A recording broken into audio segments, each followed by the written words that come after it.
Wolverine'in çıkmasına bir ay kaldı ve oyundan yeni gameplay görüntüleri gelmeye devam ediyor. Ama maalesef bu görüntüler pek de iç açıcı gözükmüyorlar. Ben bir Wolverine hayranı olarak yıllarda tüketebileceğim kaliteli bir Wolverine içeriği arıyordum. 2021 yılında oyun ilk duyurulduğunda ve oyunu yapan firmanın herkesin hayran kaldığı Spider-Man'i yapan Insomniac Games olduğunu görünce bayağı bir heyecanlanmıştım. Çünkü en son oynadığım 2009 yılında çıkan X-Men Origins Wolverine oyununun tam anlamıyla tadı damağımda kalmıştı. Yıllar sonra böyle bir oyun yapılıyor olduğunu görünce çok sevinmiştim ve çıkacağı günü saymaya başladım. Üzerinden tam 5 yıl geçti ve oyun artık çıkacak derken yeni gelen her gameplay videosunda beklentim ve heyecanım gitgide düştü. Eğer bu oyundan yeni bir Spider-Man etkisi ya da aksiyon türünü yeniden tanımlayacak bir vizyon bekliyorsanız sizin de beklentilerinizi düşürmenizi öneririm. Çünkü görüldüğü kadarıyla 5. saatten sonra kendisini tekrar etmeye son derece meyilli bir yapımla karşı karşıya duruyor gibiyiz. Aksiyon macera türünde bir oyunu 10-12 saat boyunca ayakta tutan şey sadece ekrandaki görsel şölen ya da kanın gövdeyi götürmesi değildir. Bir oyunu uzun süre sıkılmadan oynatan şey ustalaşabildiğimiz derin oyun mekanikleridir. Şöyle bir geçmişe gidelim. Batman Arkham serisine efsane yapan şey neydi? Batman sadece karşı tarafa yumruk atmıyordu. Dövüşün ortasında kancı atıyordu, batarang fırlatıyordu. Gizlilikle haritayı temizliyor, dedektif moduna geçip alanı analiz ediyordu. Yani önünüzde sürekli genişleyen bir araç seti vardı. Ya da Devil May Cry gibi saf aksiyon oyunlarını düşünün. Onlarca farklı combo dizilimiyle oyuncuya gerçek bir ustalaşma hissi sunarlar. Peki yayınlanan ön inceleme videolarına baktığınızda Wolverine bize ne vaat ediyor? Temelde oldukça dar ve sığ bir oynanış döngüsü. Düşmanın üzerine atla, pençelerini salla, rage barını doldur ve bir tuşa basarak finisher animasyonu izle. İşin en kötü tarafı düşmanlara attığımız o kadar pençeye rağmen hiçbir uzvunun kopmaması ve sadece etrafa sıçrayan kan efektlerini görmek bir yerden sonra bayacaktır. Yapımcılar belki farkında değil ama Wolverine yapacak mekanik tam olarak bu. Spider-Man oyundaki A mekaniği neyse Wolverine oyunundaki uzuv parçalanma olayı da o olması gerekirken bizi sadece sağa solu kana bulayarak tatmin edeceklerini düşünmüşler. Peki 6. 7. saate geldiğimizde ne olacak? Aynı tip paralı askerlere aynı komut dilimini uygularken o vahşet sahneleri artık görsel bir rutine dönüşecek. Çeşitlilik sunmayan, derinliği bulunmayan bir hack and slash mekaniği. Oyunun ortalarından itibaren bir aksiyon şöleni olmaktan çıkıp tekrarlayan bir angaryaya dönüşme riski taşıyor. Oynanış görüntülerinde dikkat çeken bir diğer noktada devasa Sentinel boss savaşı. Süper kahraman oyunlarında devasa bir robotla karşılaşmak kağıt üzerinde muazzam bir fikir gibi durabilir. Ancak bu sahnede gördüğümüz şey ne yazık ki 2000'lerin başından kalma, fazlasıyla eskimiş bir boss tasarımı formülü. Mekaniklere bir bakın. Devasa robot yere yumruğunu vuruyor. Siz doğru zamanda yuvarlanarak dodge atıyorsunuz. Ardından robotun zayıf noktasına koşup birkaç kez vuruyorsunuz. Yeterince vurunca robot sersemliyor ve boss fight'ını kazanıyorsunuz. Bu şablon 2007 yılında çıkmış olan Band and Protector of Earth oyununun boss savaşı ile neredeyse aynı. 2026 yılında jenerasyonun en büyük AAA oyunlarından birinde hala aynı kırmızı alandan kaç, parlayan noktaya vur sığlığına sığınmak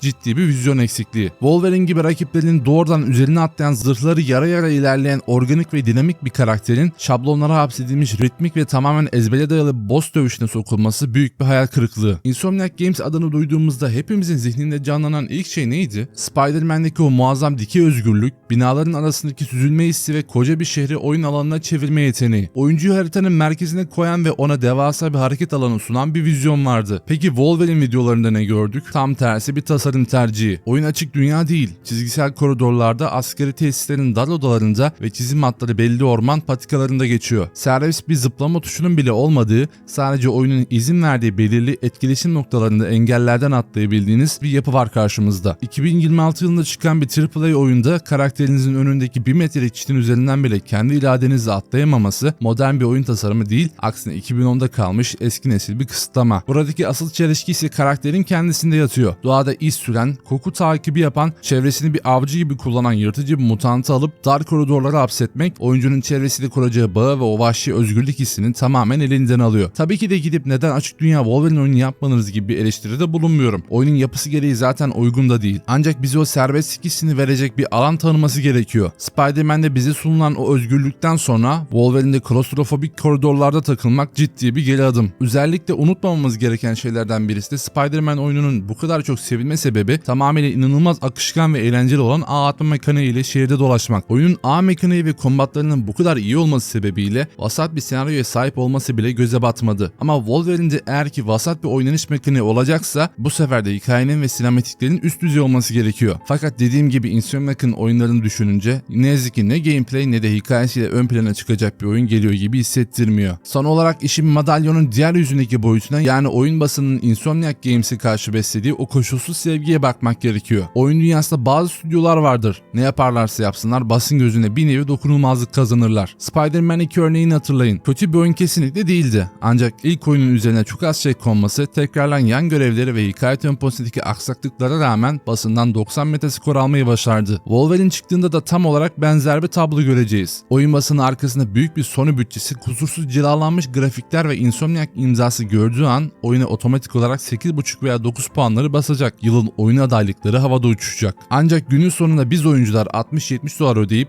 o oyunun başına geçtiğimizde göreceğimiz şey aksiyon türünü yeniden tanımlayan bir başyapıt olmayacak. Karşımızda sadece daha önce defalarca oynadığımız güvenli, formülsel ama cilalı bir aksiyon oyunu duruyor olacak. Özellikle Wolverine kötü bir oyun olmayacak. Muhtemelen eğlenceli bir hafta sonu geçirtecek, bolca kan ve vahşet vaadini yerine getirecek. Ancak oyun dünyasının yeni bir sayfa açmasını ya da beklentilerinizi arşı ağlaya çıkarmanızı kesinlikle tavsiye etmem. En iyi oyun tecrübesi gazlanan basın reklamlarının önüne geçip neyle karşılaşacağını bilerek beklentiyi doğru ayarlamaktır. Bu videoda sadece oyunu gömlük gibi bir şey oldu ama olsun o kadar. İnsan en çok sevdiğini kızarmış derler ya, benimki de o misal. En sevdiğim karakterin oyununun o kadar yıllar bekledikten sonra ortalama bir aksiyon macera oyunu olması gerçekten üzücü olur. Umarım ben yanılırım ve çıktığı zaman hepimizi hayran bırakan bir oyun görürüz. Peki siz ne düşünüyorsunuz? Sizce Wolverine Spider-Man'in ilk çıktığı zamanki etkiyi yaratabilecek mi? Ve bu video beklentilerinizi tekrardan gözden geçirmenize sebep oldu mu? Yorumlarınızı çok merak ediyorum. Videoyu beğendiyseniz beğenmeyi ve bu tarz içerikleri kaçırmamak için kanala abone olmayı unutmayın. Bir sonraki videolarda görüşmek üzere. Kendinize çok dikkat edin.